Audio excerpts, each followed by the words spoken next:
here I have my pan and I will add all this onion. Now we will add the tomatoes, cashews, ginger, poppy seeds, salt and cardamom seeds. Also we will add the water. Now we'll boil this gravy. The gravy has started to boil. You can see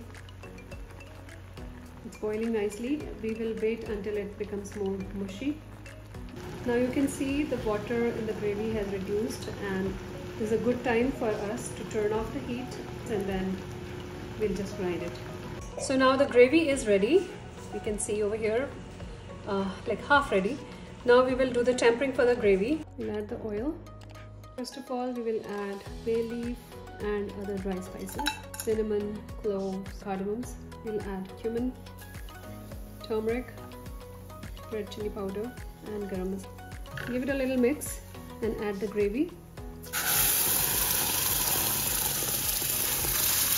When it is coming to a boil, at this point I will add sugar.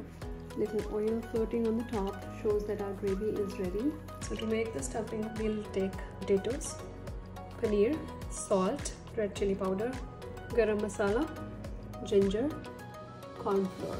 Now we will mix it all together. There we have our dough, it's ready. To make the koftas, we'll take some filling, poke our thumb into it, take one raisin, put it in the center and then close it from the sides.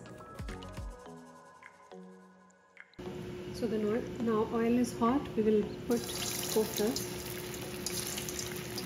So now you can see some of them have a very beautiful golden color.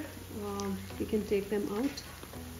This is what we want. They are golden from all sides. So the koftas are ready.